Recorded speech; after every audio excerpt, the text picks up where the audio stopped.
Hey everyone, my name is Megan Blackman and this is my PLC Design. I say design because the system where I'm at currently does not have a PLC in place. The schools in the county have planning times, however, there is no set PLC structure. Through my learning of this course, I've realized the importance of a PLC structure and what it can do for a school and a school's growth. And slowly I've started implementing parts of a PLC. In my role as a math coach, it's been a little easier for me to implement that slowly with the support of my principal. However, I do not believe that I will be able to fully implement a PLC design until next school year. So, the research questions I focused on in my literature are what contributes to an effective PLC. So, we all hear about a PLC, but what really makes it effective? What are the components that's needed to make that PLC work? What are the components that's needed to show student growth from the PLC findings? Is there a need for PLCs in our county? And again, what will a PLC do for a school's overall achievement? The current issues that I'm seeing in my school are a lack of collaborative planning. So, as I mentioned, the teachers have a planning period.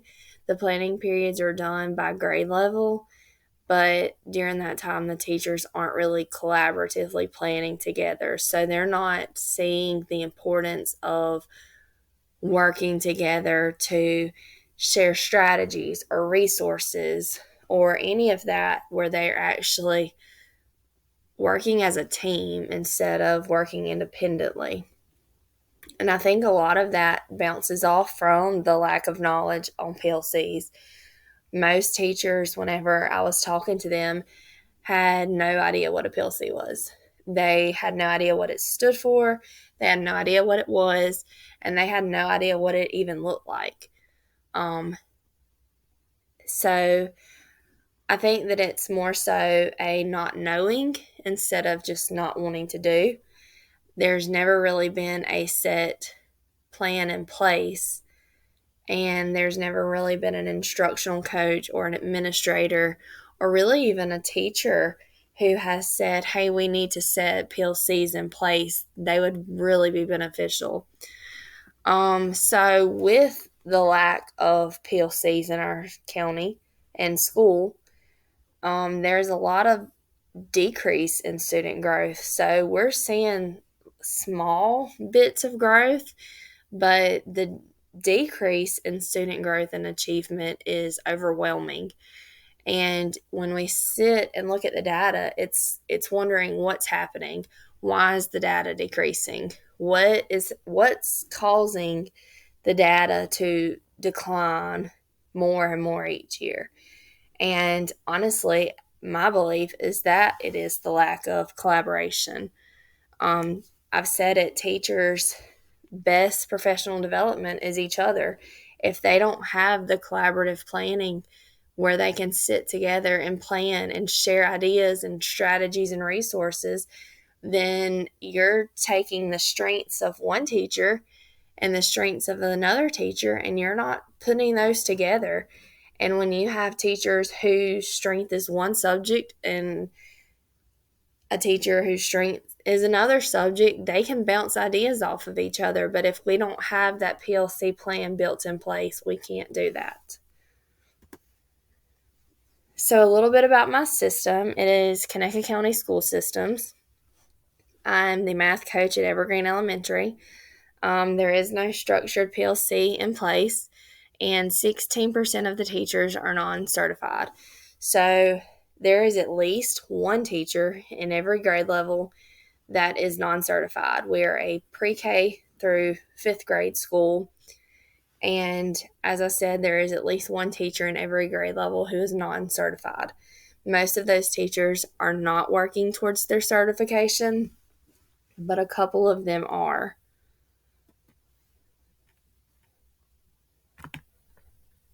So the purpose of my why is to implement a PLC structure for my school that will increase teacher collaboration and teacher efficacy. I want to present these findings to the school board so that countywide PLCs can be implemented. I think it is important while implementing these PLCs that teacher input is used. Teachers know what makes them comfortable. Teachers know how to grow their students.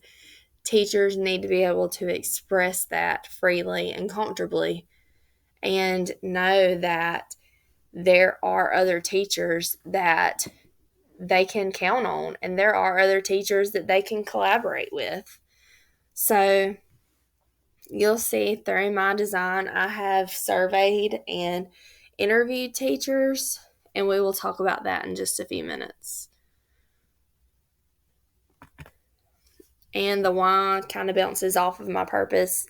There just is no current PLC design in our system. Teachers in the same grade levels have the same planning time, but there's no real time built in for vertical planning alignment, and there's not really a common planning time. So when obtaining some data from my teachers, one of the questions that I sent out was, would PLCs be effective? 93.8% said yes, and 6.3% said no.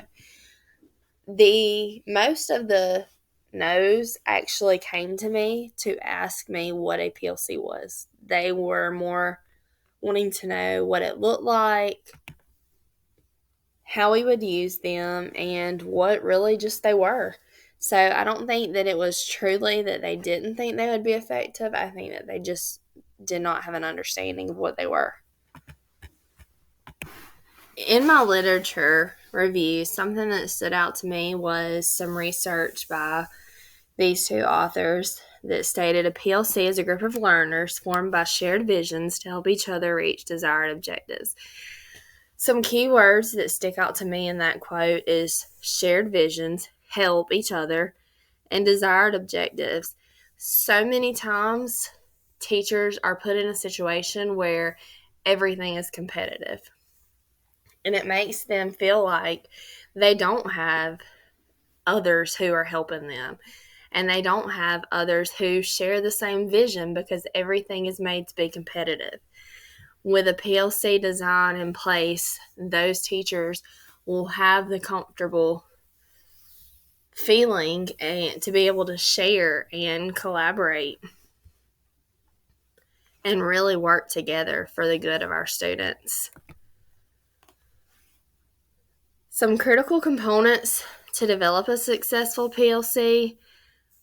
Developing an initial framework for PLC. So what you want the structure to look like, how it's going to look, what's going to happen, who will be in the PLC, and what the PLC will be used for. The leadership roles are crucial. Leadership has to have an understanding of what a PLC is before they try to roll it out.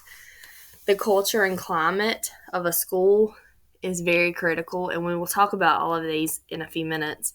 And then trust and collaboration. Something that always sticks out to me is I always say that when teachers collaborate, they become that resource that's missing in a PLC or a PD. Your greatest PD can be the teacher down the hall, and you might not know it. But when you work together with your peers, you're really your best resource that you can find. And I think it's important that teachers know that, but also understand it, how true it is. So some themes that stood out when I was doing my literature review of what made a PLC effective are leadership support, norms for a PLC, and norms for setting goals during a PLC, but also norms of how a PLC should look. Goal setting, and protected time. Also, culture and climate and teacher motivation.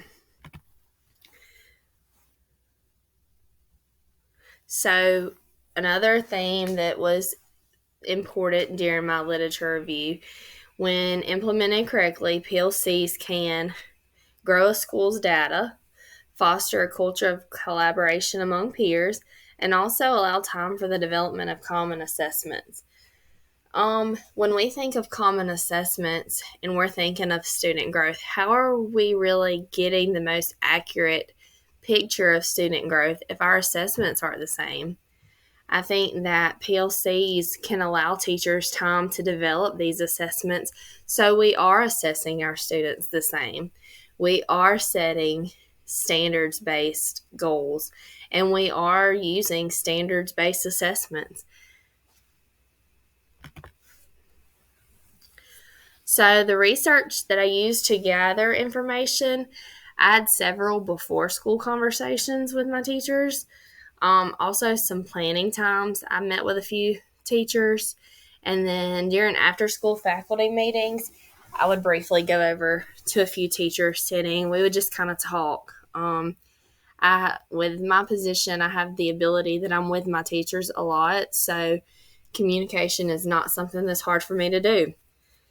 My results and surveys included teachers, the principal and the assistant principal, the curriculum and reading coach, the paraprofessionals, and the elementary curriculum supervisor. I used a variety of ways to gather my data. I used surveys.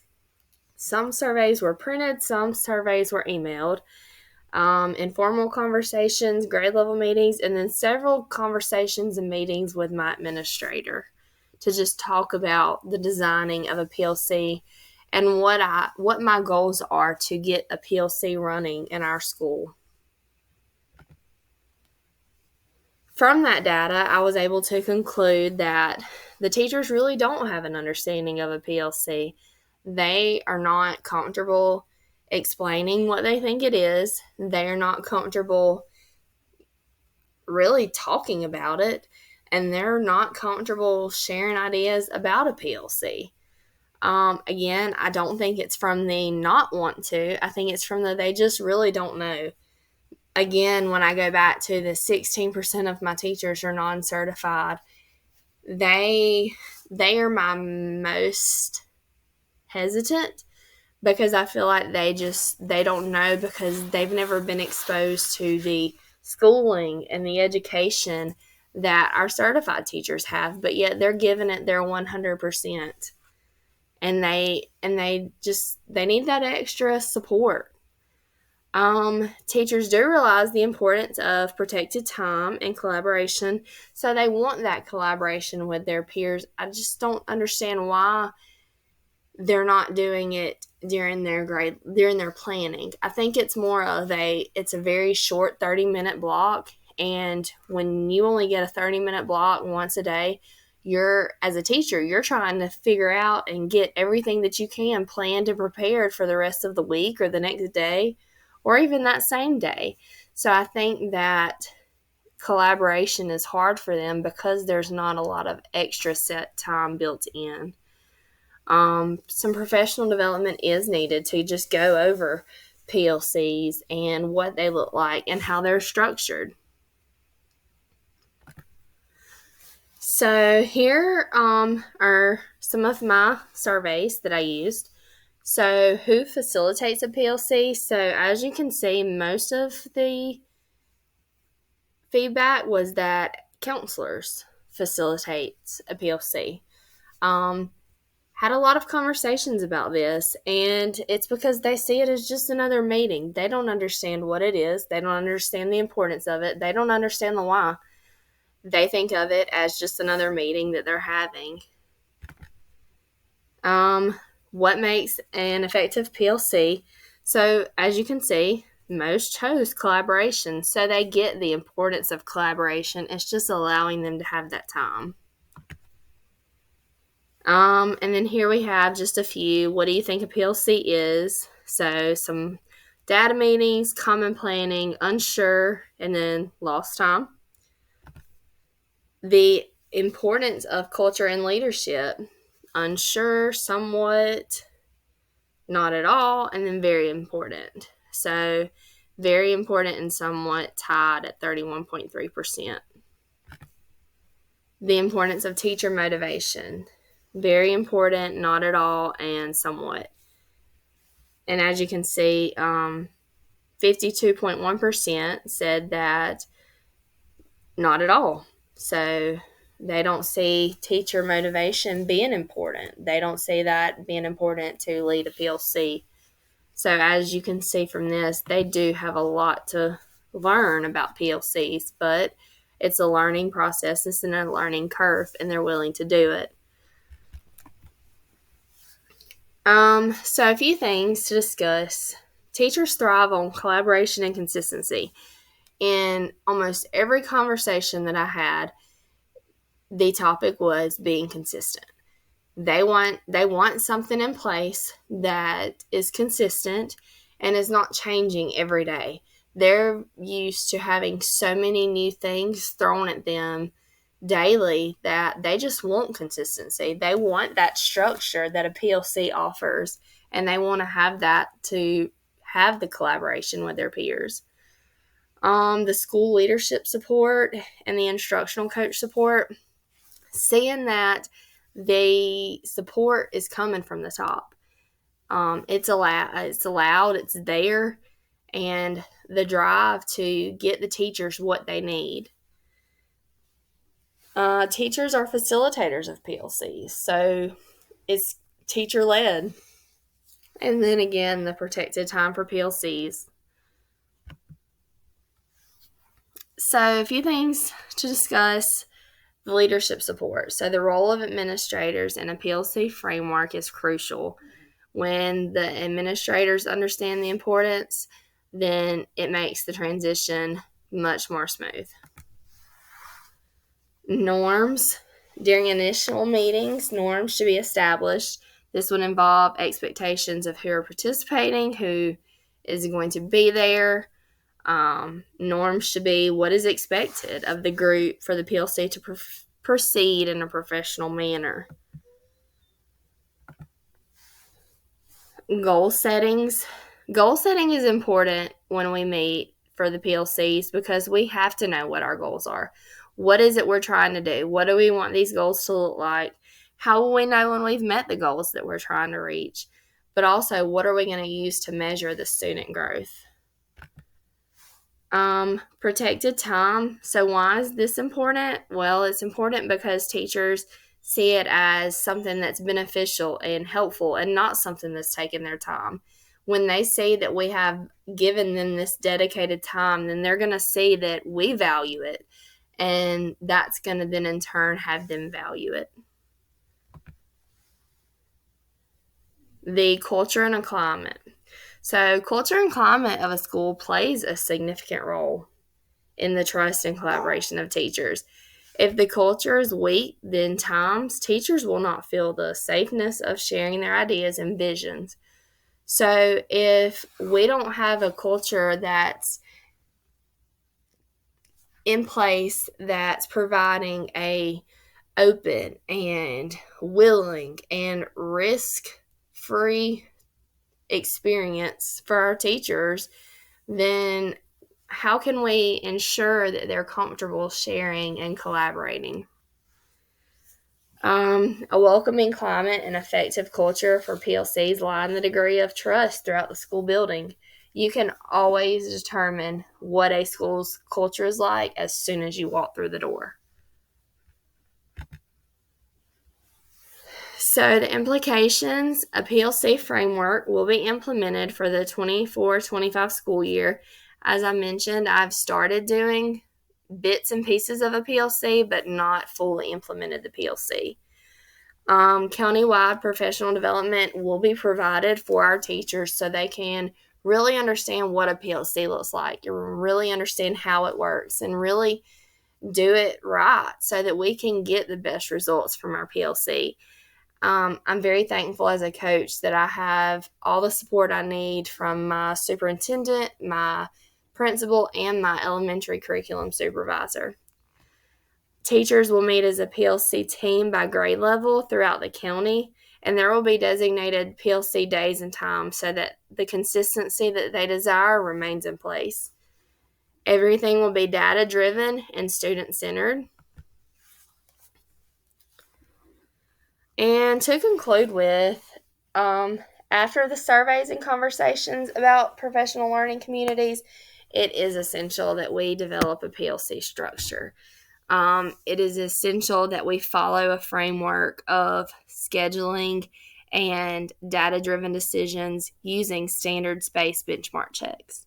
So the following that we'll start with will be pacing and having common assessments, and then just shared strategies of our teachers to help our collaboration foster through those conversations to begin with. So it will be a learning curve, but I'm very excited to take on this design of implementing a PLC structure in my school and then eventually countywide in all of our schools.